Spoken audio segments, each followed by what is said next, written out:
नमस्कार, आप देख रहे हैं न्यूज 24। आपके साथ मैं हूं मानक गुप्ता। 5 अगस्त 2020 यानी आने वाली 5 अगस्त की तारीख हिंदुस्तान के लिए एक बड़ी तारीख है और ये उन लोगों के लिए बेहद खास दिन है जिन्होंने राम मंदिर आंदोलन में अपना सब कुछ लगा दिया था।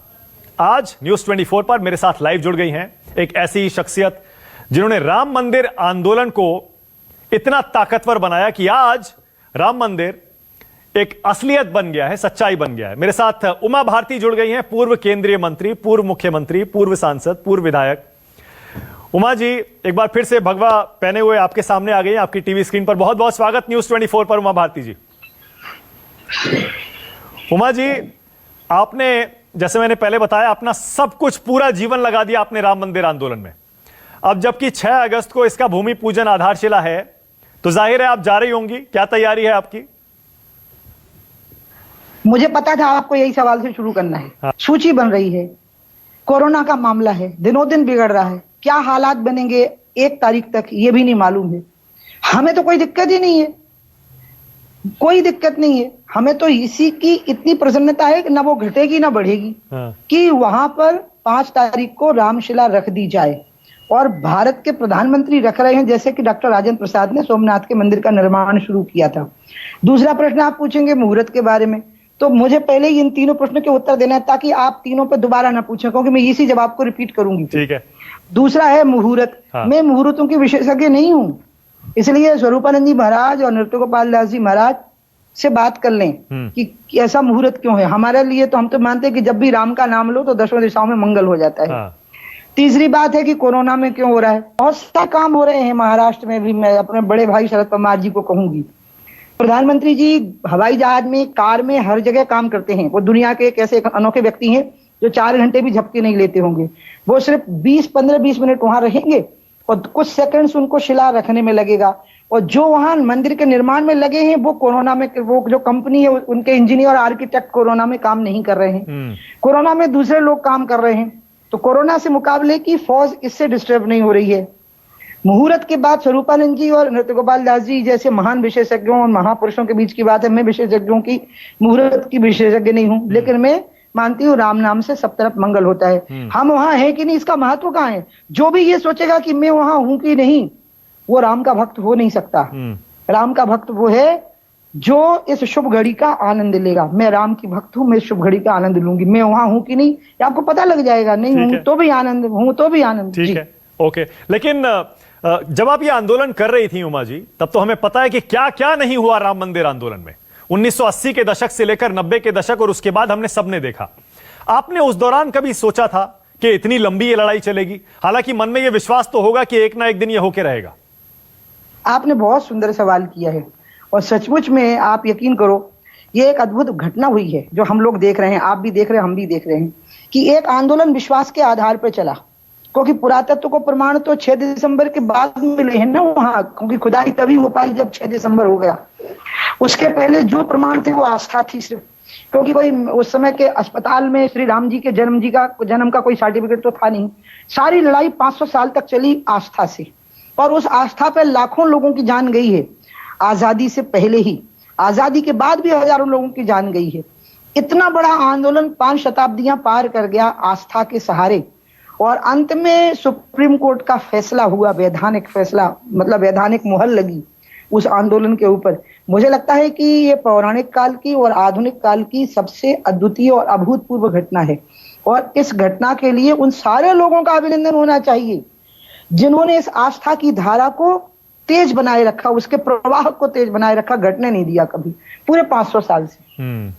अच्छा, आपके लिए निजी तौर पर भी मेरे ख्याल से आपके जीवन की सबसे बड़ी ये अच्छी खबर होगी। इससे बड़ी खबर, मेरे ख्याल से अच्छी खबर आपके लिए और कोई नहीं होगी उमा जी। सच्ची में भैया आप यकीन करो, मेरे को तो ये लगता है कि क्या मैंने ये खबर सुन ली जब मेरे को वहां ले जाएगा। मैं अभी वहां हो आई हूं ना। हाँ। जब मैं सीबीआई के कोर्ट में अपीयर होने के लिए अभी लखनऊ गई थी, मैं अपीयर हुई हूँ 30 जून को। तो मैं गई वहां अयोध्या जी, और मेरे को रामलला की आरती के समय पे ले गए थे। कोरोना के सारे नियम का पालन करते हुए, सोशल डिस्टेंसिंग का, मैंने आरती में भागीदारी करी। तो जब मैं वहां खड़ी हुई तो मुझे लगा कि क्या मैंने क्या किया है ऐसा, कितनी जिंदगानियों में ऐसा किया होगा जिसके परिणाम स्वरूप मुझे इस अभियान के आखिरी चरण में भागीदारी का मौका मिला। मेरा जीवन धन्य हो गया। और मैं आपको सच बताऊं, मेरे को कोई शब्द नहीं मिलेगा, किसी भाषा में कोई शब्द नहीं होगा उस भाव को व्यक्त करने के लिए जो भाव मेरे मन के अंदर उस समय पर आया। और इसलिए मैं आपके माध्यम से, आपका न्यूज चैनल एक अच्छा न्यूज चैनल है जिसकी क्रेडिबिलिटी है और जो बहुत लोगों के द्वारा देखा जाता, मैं अपील करूंगी अपने बड़े भाई शरद पवार जी से, माननीय स्वरूपानंद जी महाराज से, राहुल गांधी जी और सबसे, कि देखो पूरे देशवासियों ने सुप्रीम कोर्ट के निर्णय को कितनी सामाजिक समरसता और एकात्मता के साथ में स्वीकार किया था, कितने आनंद के साथ उसको स्वीकार किया। पूरी दुनिया में भारत की छवि कितनी उज्जवल हुई उस दिन। भारत के बारे में लोग कहते थे ना कि यहाँ बात बात में लड़ाई झगड़े हो जाते हैं, उस कोर्ट के निर्णय को, उसमें दो बातें एक साथ थी। जो आस्थावान लोग थे वो, और उनकी आस्था का सम्मान करने वाले जो लोग थे वो लगभग 140 करोड़ होंगे। हाँ। भारत और भारत से बाहर मिलाकर के जो भारतीय समूह समुदायों के लोग, वो कितनी बड़ी घटना हुई है। मैं लोगों को कहूंगी इसका सम्मान करो आप सभी लोग। मैं माननीय स्वरूपानंद जी को भी हाथ जोड़ के निवेदन करूंगी, वो तो हमारे लिए बहुत गुरु तुल्य हैं, मेरे गुरु जी के बहुत अच्छे मित्र रहे वो, और मेरे लिए गुरु और पिता जैसे हैं। शरद जी को, राहुल जी को, सबको कहूंगी कि आप इसके लिए मत तड़पो कि ये कैसे हो गया, इसमें जलन मत रखो कि ये कैसे हो गया और अब हम इसको खराब कैसे कर दें, इसके सुराग मत ढूंढो, आनंद मनाओ, आपके पूर्वज धन्य हो जाएंगे। जब मोदी जी शिला रख रहे होंगे तो आप भी मंजीरे छोटे से हाथ में लेके शरद भाऊ को कहूंगी और राहुल को कि आप भी श्री राम जय राम जय जय राम की धुन गाना उस समय पर। ओके, आपने अभी भी बताया जब आप दर्शन करने गई थी, आरती में शामिल हुई थी, तब आपने कहा कि आपके पास शब्द नहीं थे, आप भावुक हो गई थी। लेकिन मैं फिर भी पूछूंगा, रामलला के सामने खड़े होके आपके मन में क्या ख्याल आया? आपने कुछ कहा रामलला से, कुछ मांगा आपने? ना, सोचना ही बंद हो गया था। बल्कि सबने देखा भी कि मैं 40-45 मिनट वहां आरती चलती है, फिर आरती के बाद पुष्पांजलि और सब होता है ना, क्षमा याचना सब होती है। मेरे को समझ में ही नहीं आया, मैं एकदम, मेरा शरीर से जैसे रहा ही नहीं, मैं सिर्फ अनुभूति रह गई थी, ना प्राण बचे थे ना शरीर बचा था। मैं रह गई कि ये हो गया। रामलला सामने बैठे, वो लकड़ी का एक छोटा सा स्ट्रक्चर बना है जिसमें वो बैठे हुए थे, और मैं उसको देखी तो मैं रह गई। और मैं आपको क्या बताऊं, अभी भी आपने मुझसे सवाल किया तो मेरे रोंगटे खड़े हो गए हैं, रोमांच हो गया है मुझे कि मैंने उस दृश्य को देखा है। मैं 20 साल उस आंदोलन में भागीदारी की हूं और आस्था पे ही चलते गए हम। हमने इसमें कभी तर्क वितर्क नहीं लगाया। मैं आपको बताऊं, मैं 2 बार मैं बिल्कुल गोलियों की बौछार के बीच में थी। मैं तो इसलिए गोली मुझे डायरेक्ट नहीं शूट कर रहे थे वो लोग, क्योंकि मेरे गेरुए कपड़े हैं ना, संन्यास ले लिया था मैंने 17 नवंबर 1992 को, तो मैं बड़े आराम से आइडेंटिफाई हो रही थी, नहीं तो मेरे को गोली मार देते। तो मैं उस समय भी मैं यही सोच के गई थी कि अरे बच कैसे गए, तो चमत्कार हो गया, बच रहे हैं, तो आज मृत्यु की स्थिति थी। तब मुझे कोई खुशी नहीं हुई थी। उस दिन जब मैं वहां पहुंची और वहां मैं खड़ी हुई, मैंने कहा उमा भारती तुम हो क्या चीज, तुम्हारी औकात क्या है, तुम्हारी हैसियत क्या है, लेकिन तुम उनमें शामिल हो गई जो इस अभियान के आखिरी चरण में आ गए थे। तो मैं आपको क्या बताऊं, मैं आपको वर्णन ही नहीं कर, मैं अपने आप को छू के देख रही थी कि मैं जीवित हूं या आनंद ने, मतलब मेरा शरीर भी मुझसे छीन लिया है। मैं वर्णन ही नहीं कर सकती उन शब्दों का आपको, और ये सच बोल रही, इसमें कोई बनावट नहीं है। ऐसी मेरी स्थिति बहुत विकट हो गई थी और सबने देखा कि मेरी स्थिति विकट हो गई, मैं जड़ सी हो गई थी वहां पे समाधि से और आनंद। अब जैसे आपने उमा जी, हाँ, आपने अभी अभी याद किया कि 1992 में आंदोलन के समय गोलियां चल रही थी और उसके बीच में क्योंकि आपने भगवा पहना हुआ था इसलिए आप बच गई। उस आंदोलन के दौरान की और कोई घटना आपको याद आती है? क्योंकि अब तो सारी की सारी पुरानी यादें आ रही होंगी, सारा आंदोलन आपका अब पहुंच गया उसके निष्कर्ष तक। 6 दिसंबर को तो गोली नहीं चली है, वहां पर गोलियां चली हैं। मुझे लगता है 6 दिसंबर को कम से कम मैं जहां थी वहां गोली चालन नहीं हुआ, मुझे ठीक से याद नहीं है ना, क्योंकि जगह बहुत दूर थी। हाँ। और बीच में 1.5 लाख लोग बैठे हुए थे, इसलिए मैंने माननीय सीबीआई के कोर्ट में एक भी बात झूठ नहीं बोली। कोई झूठ नहीं बोल रहा है। मैं आपको बताऊं, सच्चाई यही है कि हम जहां पे थे ना, वहां से स्पॉट पे क्या हो रहा है उसको हम देख नहीं सकते थे, क्योंकि बीच में 1-1.5 लाख लोग बैठे हुए थे और हम लोग इधर मंच पे थे और मीडिया उधर था, कुछ मीडिया का हिस्सा इधर था। लेकिन गोलियां चलते हुए जो मैंने देखा और लाशें पड़ी हुई देखी, वो देखी थी 1 नवंबर 1990 को, 2 नवंबर 1990 को, और 31 नवंबर की खबर आई थी टीवी पर। तब मैं बांदा की जेल में थी और मैं जेल से भागी थी फिर। और अजीब बात यह थी कि पूरे रास्ते मुझे कर्फ्यू लगा मिला था और फिर भी मुझे कहीं नहीं रोका जा सका। ये हर जगह पुलिस सोती हुई मिली, ये मुझे समझ में नहीं आता। मैं बताना भी नहीं चाहती इन बातों को, क्योंकि लोग विश्वास नहीं करेंगे कि ऐसा भी हो सकता है कि हम जिस भी चौकी पे पहुंचे हमने अपने हाथ से बैरियर हटाया, पुलिस सब जगह पे हमें सोती हुई मिली, जबकि कर्फ्यू था पूरे उत्तर प्रदेश में। फैजाबाद उस समय जिला था, उसके चारों तरफ कर्फ्यू लगा हुआ था, तब भी हम अपने हाथ से बैरियर हटाते गए। और सुबह 5 बजे हम मणि रामदास छावनी में महंत गोपाल दास जी महाराज जी के, तब मैं सेकंड के मेंबर ऑफ पार्लियामेंट भी हो चुकी थी, और हम वहां पर पहुंच गए। और मैं बाल मुड़वाए हुए थी, मैं एक साधु के वेश में थी, मतलब समझ में ही नहीं आ रहा था कि मैं स्त्री हूं कि पुरुष हूं कि क्या हूं। ऐसी स्थिति बना करके अपनी गई हुई थी ताकि पहचान में ना आ पाऊं। और जब मैं वहां पहुंच गई तो वहां के जो पत्रकार बंधु थे उनने बांदा के डीएम को पूछा कि उमा भारती कहाँ है, तो उन्होंने कहा यहाँ जेल में है। तो पत्रकारों ने कहा नहीं वो तो हमारे सामने यहाँ है। तब मोबाइल नहीं थे ना, तो लैंडलाइन पे पूछा उन्होंने फोन करके, वहां हमारे ऑफिस में जो लैंडलाइन थी उस पे। फिर उस दिन के बाद जो कार सेवा हुई 2 नवंबर को, जिसके जत्थे का नेतृत्व करने के लिए मुझे कहा गया, उसके 2 जत्थे थे, जिसमें दूसरे जत्थे पर जब गोलियां चली तब हमको खबर लगी। और उस समय पर जो हमारा संघर्ष हुआ पुलिस के साथ, उस समय मैंने कहा है कि तभी मैं गिरवे वस्त्र पहनती थी, तो उसके कारण मेरे को उन्होंने आइडेंटिफाई किया। और मैं तो तैयार थी, मैं बच गई इसको चमत्कार मानती थी। हमारे जत्थे पे गोली भी नहीं चली थी, लाठीचार्ज हुआ था जिसमें मुझे भी बहुत चोट लगी थी और मेरे साथ 400-500 विद्यार्थी परिषद के लड़के जो घेरा बनाए हुए थे स्टूडेंट यूनियन के हमारे, उनको बहुत चोटें लगी थी। मुझे तो खैर बहुत चोटें लगी थी। फिर हम फैजाबाद की जेल में रात में रख दिए गए और सवेरे पता लगा कि फैजाबाद की पूरी जेल वहां की महिलाओं ने घेर ली, जिसमें पुलिस अधिकारियों की पत्नियां भी थी, आर्मी ऑफिसर्स की वाइफ्स भी थी। और इसलिए फिर मुझे फैजाबाद की जेल से शिफ्ट करके रात में 2 बजे नैनी जेल में शिफ्ट कर दिया गया था, अभी जिसको प्रयाग कहते हैं, इलाहाबाद की जेल में। अब जैसे आप ये कहानी सुना रही हैं, मेरे रोंगटे खड़े हो रहे हैं, क्योंकि आप जिस शिद्दत से सुना रही हैं, क्योंकि आपके ऊपर तो बीती है। मैं ये पूछ रहा हूं, आप इतनी तेज तर्रार नेता रही हैं उमा जी, इतनी बड़ी बड़ी जिम्मेदारियां आपने निभा ली, उन गिने चुने लोगों में आप शामिल थी जिन्होंने बीजेपी को कहां से कहां पहुंचा दिया राम मंदिर आंदोलन की वजह से। आपने अपना राजनीतिक करियर इतना जल्दी खत्म क्यों कर लिया उमा जी? या अब आपको लगता है कि आपने ये लक्ष्य हासिल कर लिया राम मंदिर का, तो आगे दोबारा से अब आप कुछ करने की सोच रही हैं? अच्छा रहा आपने सवाल किया। बताओ कि राजनीति को चुनाव से क्यों जोड़ लेते हैं? मैंने कभी कहा ही नहीं कि मैंने राजनीति छोड़ी। मैंने कहा कि मैं ये वाला चुनाव नहीं लड़ूंगी, मैं 2024 का चुनाव जरूर लड़ूंगी, ये भी मैंने साथ में कहा। अभी मेरी उम्र 60 में, अभी मैं लगी हूं। यही तो मैं भी कह रहा हूं। का चुनाव 65 में लड़ा, तो मैं तो लड़ूंगी ना 64 साल की उम्र में, मैं लड़ूंगी ना दूसरा चुनाव। ये वाला चुनाव मैंने स्किप किया है। और ये मैंने एक सांस में मैंने अगर ये वाक्य बोला कि मैं ये लोकसभा नहीं लड़ूंगी, तो दूसरी सांस में मैंने ये भी बोला कि मैं 2024 का चुनाव लड़ूंगी और जरूर लड़ूंगी। तो ये जो ब्रेक था, ये क्यों लिया आपने?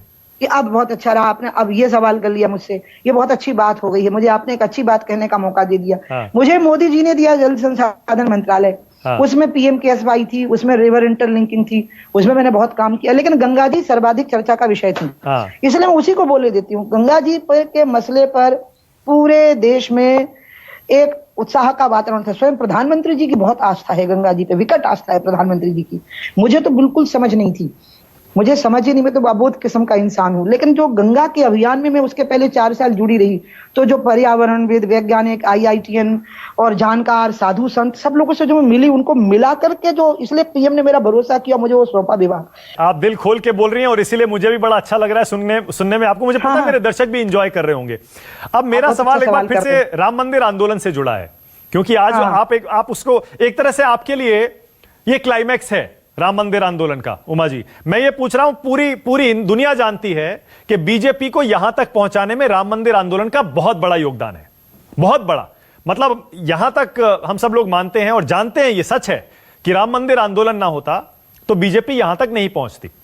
मैं आपसे समझना चाहता हूं, आपके हिसाब से राम मंदिर आंदोलन का बीजेपी आज जहां पहुंची है उसमें कितना रोल है? बहुत बड़ा।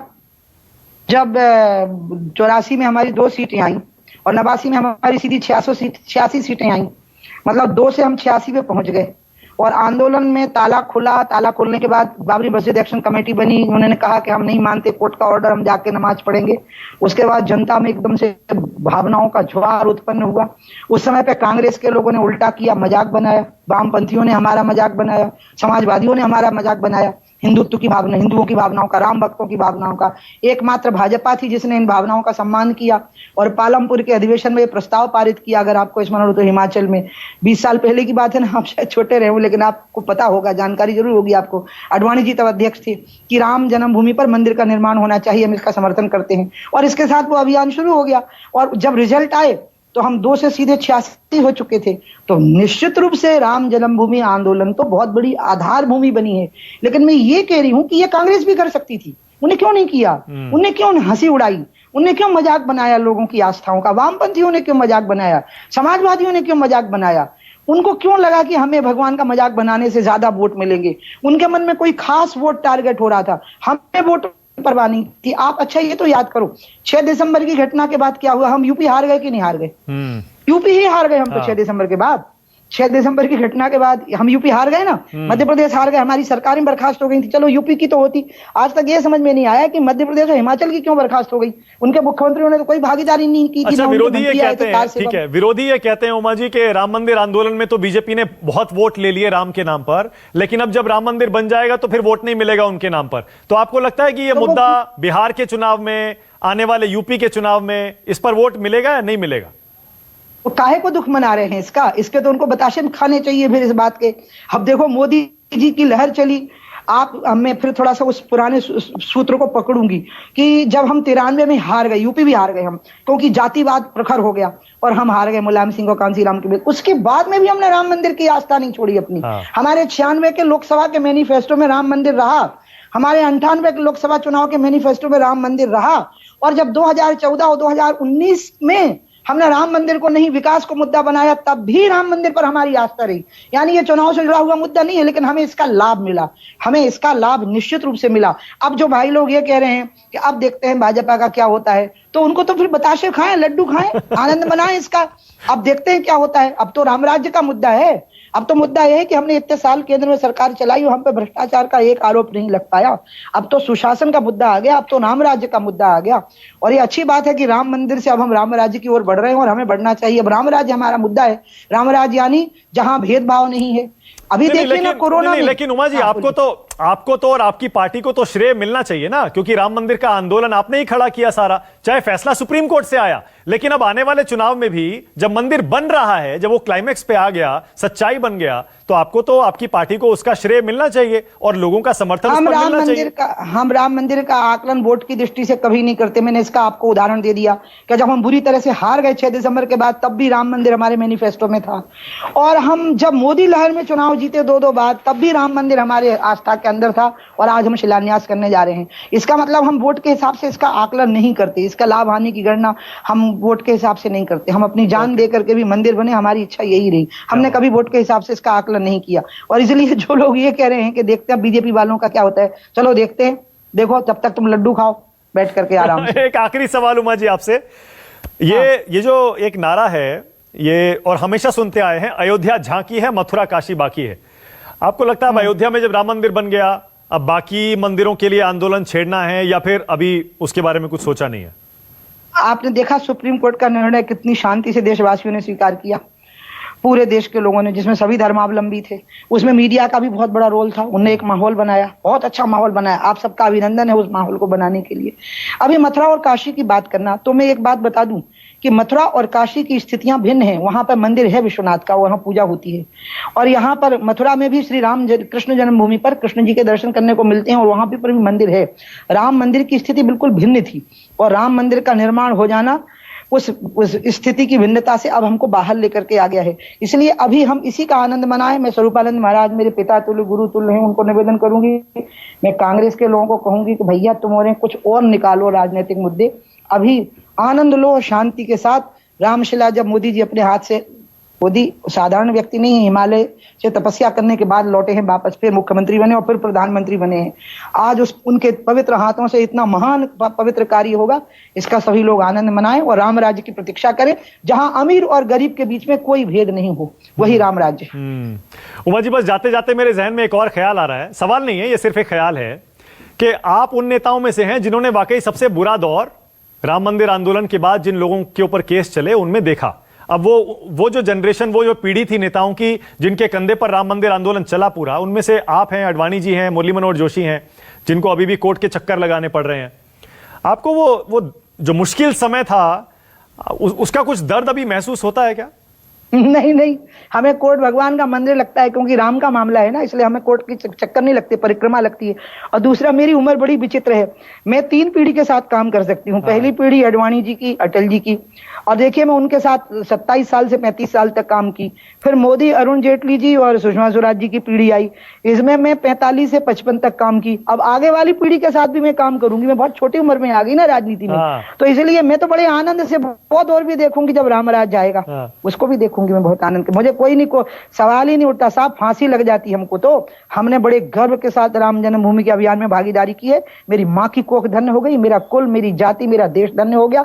वो लोग जिनने मुझे देखा और छुआ वो सब कितने आनंद की अनुभूति की है, और जिनको मैंने अपने हाथों से स्पर्श किया वो सब कितने आनंद की अनुभूति की है कि मैं राम जन्मभूमि आंदोलन में भागीदारी की और अब मैं गंगा के काम में लगी हूं, जबकि मैं एक मूर्ख और अबोध और नासमझ किस्म का इंसान हूं। फिर भी मुझे ये श्रेय मिला, ये यश मिला, ये प्रसिद्धि मिली, ये सम्मान मिला, ये आत्म कल्याण का भाव मुझे मिला। इससे मेरा जीवन धन्य हो गया। अब मेरी आंख भी बंद हो जाए तो मुझे कोई फिक्र नहीं। उमा जी बिल्कुल, जैसे आपने इस इंटरव्यू में बात की है ना, आपके पुराने सारे भाषण और पुराने इंटरव्यू याद आ गए, जब तेज तर्रार उमा भारती हुआ करती थी। वो बात, जो वो कला की थी ना लोगों को मंत्रमुग्ध करने की अपनी वाणी से, वो गई नहीं है अभी भी। एक बार फिर से बधाई दे रहा हूं आपको उमा भारती उसके लिए, और साथ ही साथ आपको जो आंदोलन का फल मिला है उसके लिए भी बहुत बहुत धन्यवाद न्यूज़ 24 से बातचीत करने के लिए। नमस्कार, मैं हूं मानक गुप्ता। अगर आपको हमारा ये वीडियो पसंद आया हो तो इसे लाइक और शेयर जरूर करें, और हां, हमें सब्सक्राइब और फॉलो करना ना भूलें ताकि आप देश और दुनिया की कोई खबर मिस ना करें। तो जुड़े रहिए हमारे साथ और देखते रहिए न्यूज़ 24।